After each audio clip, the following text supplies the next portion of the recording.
Lesson 1. Definition of tort and negligence. Topics covered. Law of tort, the requirements of the law of negligence. Learning outcomes. You shall learn about the definition of the law of tort and negligence. You shall learn about the areas covered by the law of tort and negligence.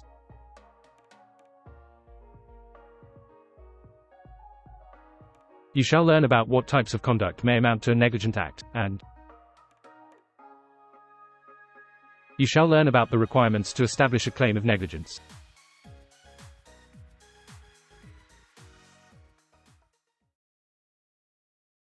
A tort has been defined as a civil wrong that a person can bring before the civil courts for a remedy even where there has been no breach of an agreement.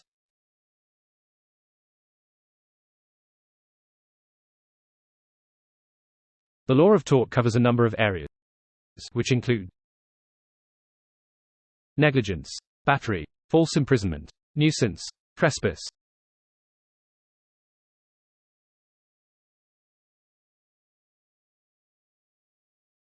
Establishing a tort normally requires that a party proves an intentional act.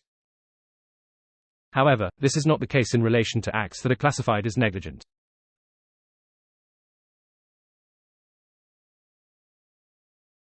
The law of negligence. Negligence is defined as the breach by the defendant of a legal duty to take care, which results in damage to the plaintiff.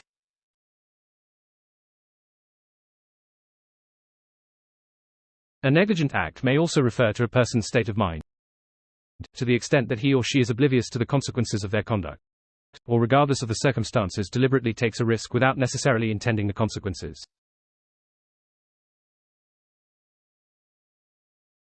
The law of negligence is therefore different from other torts insofar as a careless act can give rise to a claim for damages compensation if it results in harm or damage to another person.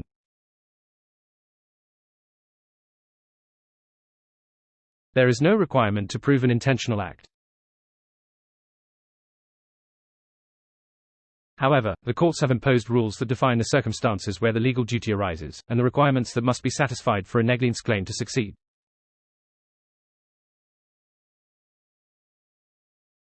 You shall learn about the rules relating to the law of negligence. This is a broad area of law developed by the courts to provide protection against civil wrongs, and covers the conduct of people from all walks of life, both in a personal and professional capacity. For example, this area of law covers those who provide professional services to clients, such as lawyers, medical practitioners, engineers, bankers, architects, among other service providers. The requirements for a claim of negligence to succeed. In order for a person to bring a successful claim of negligence, the person bringing the claim, the claimant, must show the following. Stage 1, that a duty of care is owed by the other person, the defendant. Stage 2, that the defendant breached that duty, and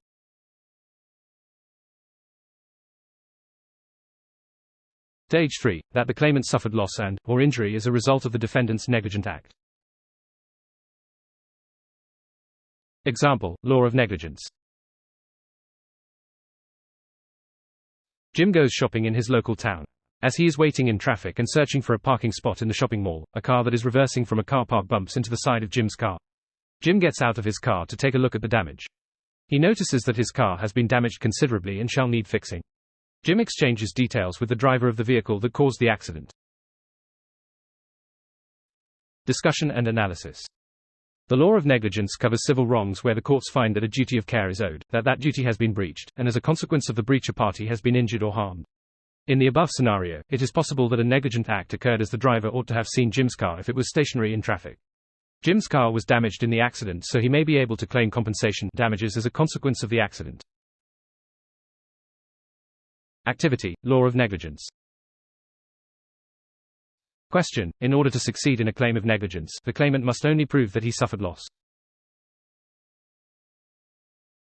Answer: true or false.